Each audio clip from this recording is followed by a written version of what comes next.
Bonsoir, c'est Alex Détector. Je suis sorti hier faire une petite sortie détection pas loin de la maison, toujours avec autorisation du propriétaire bien sûr, jamais sans autorisation. Et donc je vous montre les petits travaux que j'ai faits hier, parce que je suis parti, j'étais en panne de caméscope et j'avais pas beaucoup de batterie sur le téléphone, donc j'ai pas voulu filmer. Donc voilà, ici on va dire les belles trouvailles. Et ici, les différents métaux. Donc je les ai classés par métaux. Ici, vous avez tout ce qui est aluminium. Ici, vous avez tout ce qui est plomb. Ici, vous avez tout ce qui est cuivre et laiton. Et ici, vous avez tout ce qui est ferreux. Normalement, les ferreux, je ne le creuse pas. Mais bon, j'avais des bons sons. Et puis, voilà, un petit objet bizarre, hein. Clé ou pas clé, je sais pas. Ça, je vais pas le mettre à la benne.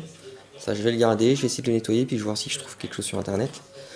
Avant de vous montrer les trouvailles, je voudrais vous expliquer 2-3 petits trucs que je fais avec les merdouilles qu'on trouve, que tout le monde trouve. Un petit conseil que je peux vous donner aussi. Donc je vais commencer par le plomb. Le plomb, avant je le recyclais, je le ramenais au ferrailleur. Maintenant je donne à un ami qui fait du tir. Il coule lui-même ses propres balles. Et donc ça lui fait des économies et puis ça recycle le plomb à tout niveau. L'aluminium, le cuivre et le laiton. Je regarde s'il n'y a pas des choses intéressantes. Donc, comme cette chose que j'ai nettoyée hier. Je sais pas trop ce que c'est. Une sorte de petit mécanisme. Au début j'ai cru que c'était une semelle de godasse. Mais bon, on dirait pas trop, je sais pas. Tout ça, ça part chez le ferrailleur. Donc en moyenne, le cuivre c'est du 4,50 le kilo, le laiton c'est du 2,80, l'alu c'est du 80 centimes. L'alu prend beaucoup de place, c'est sûr, surtout que le poids en plus n'est pas négligeable, n'est pas important. Mais vous pourrez faire un petit billet de 150, 200 euros. Moi pour l'instant j'en suis à 500 euros en 2 ans et demi. Ça aide bien, ça aide bien. Ça a permis de payer à mon premier détecteur le garage de se rembourser. Et puis ça permet de payer les piles et puis faire des petites sorties sympas pour les enfants ou faire un petit resto en famille. Les trouvailles sympathiques d'hier. Ici, 3 bastos. Donc une ici là, une balle minier. Un peu dessus, voilà, une balle minier. Donc utilisée sur le chasse-pull, modèle 1860. Et 2 balles de mousquet. Un gros calibre et puis un petit calibre. La balle minier a été très utilisée pendant la guerre de sécession américaine. Et est très recherchée là-bas aux États-Unis et collectionnée. Et je sais que quand j'ai été là-bas en vacances, je les ai vues, elles étaient à 8$ pièce. Voilà, juste un titre d'info. Un petit anneau en bronze, en cuivre, en laiton. Une boucle de chausses. Et on va commencer avec les choses intéressantes.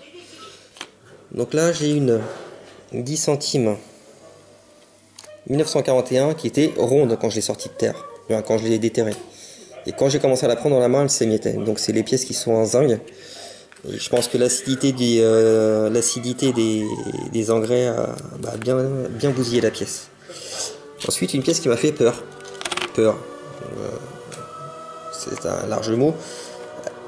Elle m'a pas fait peur, elle m'a fait monter le palpitant. Donc vous comprendrez pourquoi. Hein. 50 francs 51B, elle a tiré à 11 millions d'exemplaires. Et ben quand je l'ai sorti, c'était bien jaune. Enfin, c'était bien jaune. Le soleil tapait dessus et j'avais un renvoi de reflet bien jaune. J'ai cru que c'était une 40 francs or par rapport à la dimension. Après quand j'ai vu, un petit peu déçu. Ensuite, la toute première trouvaille que j'ai faite hier. Ceci. Donc c'est une montre à gousset avec la plaque en argent en arrière.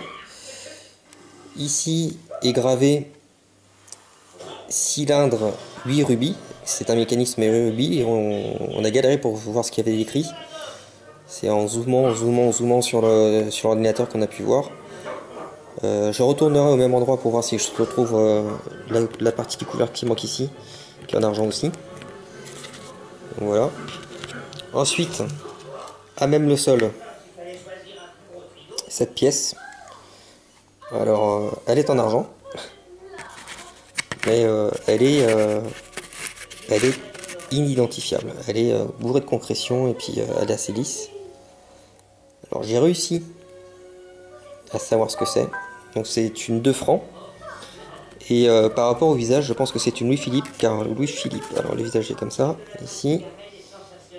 Louis-Philippe regarde à gauche, à droite, pardon, et Louis XVIII et Charles X regardent à droite. Non, l'inverse, pardon. Louis-Philippe regarde à droite, et les deux autres regardent à gauche. Et vu que c'est une pièce assez moderne, parce qu'elle est, je sais pas si ça se vient à la caméra, elle est cannelée la pièce, pardon, non ça se voit pas. Voilà, ici, là, voilà, on joue un petit peu, voilà, elle est cannelée, donc c'est une pièce qui est assez moderne, donc 2 francs. Malheureusement, date et période, bah, je pense que ce sera impossible à dire, même si j'attaque la concrétion. Alors, si vous avez des idées pour faire sauter la concrétion, ça serait sympa, je pourrais